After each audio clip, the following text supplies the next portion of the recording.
Hey everybody, welcome to another Monday here on Bookish Days. I finally have proper internet again in my own house, so I am back. This week's topic is bookish rating. So basically the way that we like to rate books after we read them, and either on Goodreads or on blogs or YouTube videos.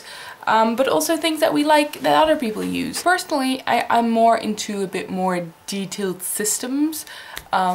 Either, you know, thumbs up or thumbs down, or read or don't read type of recommendations. I don't feel are very useful, because there is a big difference between a book that's completely, utterly amazing and fantastic and a book that's good. So I am definitely more into gradations. Basically everything I ever did that considered, you know, that was related to grading or ratings was also from a 1 to 10 basis. So that is generally the easiest thing for me to sort of translate my opinions into numbers. However, I also really like the 5-star system, because I feel 5 sort of offers the best range of possibilities between amazing, good, yeah, kind of bad and terrible. The only issue there is that you really need to know the people that you get the reviews from to know how they actually mean, what those number of stars actually mean. However, when I personally review a book, I usually don't necessarily give it a rating, because I feel like just the number in itself doesn't really mean anything unless you can properly explain it. But then usually I give the explanation and forget to actually think of a rating. So I tell what I like and don't like about a book, and whether all in all I think it's a good book or not, or somewhere between. But the only place that I actually rate books is usually on my Goodreads page. And there, obviously, it's according to the 5-star system, because that is the system of the website. If you want to know what kind of books I give 5 stars, I mean, you can always go to my Goodreads page. I'll put a link in the description. Yeah, there's one book that I gave 1 star, and it's the last installment of the Chronicles of Narnia. It's called The Last Battle, I believe. And that's more because basically about one line about Susan that pissed me off, and my feminist ranting side came out.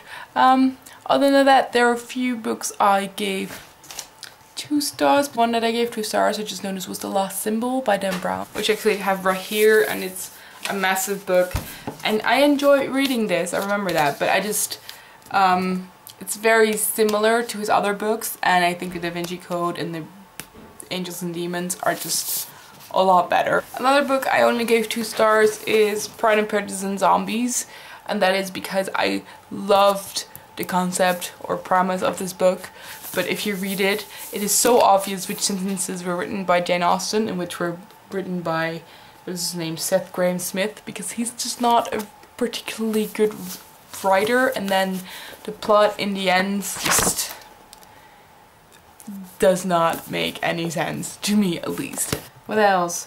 All the good examples I find are Dutch books, and I feel that they're not very relevant to mention here, so moving on. Some of the books of The Hitchhiker's Guide to the Galaxy, because I really like the series and I really like the first 2 books, but then in my opinion it has a stage where everything is just really weird without there being an obvious plot line.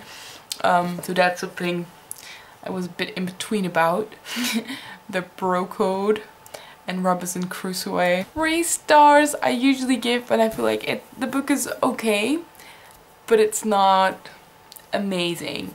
So 3 for me does not mean neutral. Generally 3 stars means that it's a good book, that I enjoyed it, but that was it, and that there wasn't anything special about it to make it stand out.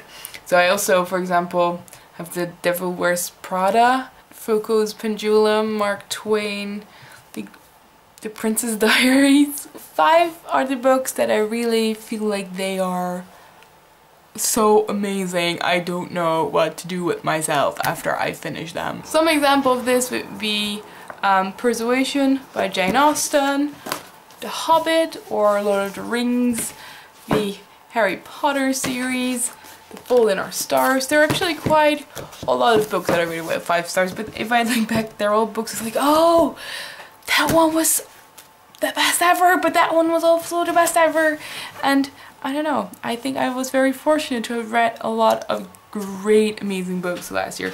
And then 4 stars are books that I really liked, but were just sort of short from being my top. Generally, 1 and 2 stars means that I didn't like it, 3, 4, 5 means that I did like it, but there are different gradations. Because sometimes I also changed my ratings in order to say, okay, but I like this one better, so it should have a higher rating. So I hope you understand a bit more about my rating process. If you want to check out more things on my Goodreads page, you can click the link in the description bar. Have a very bookish week, and I will see you on the next Monday. Bye!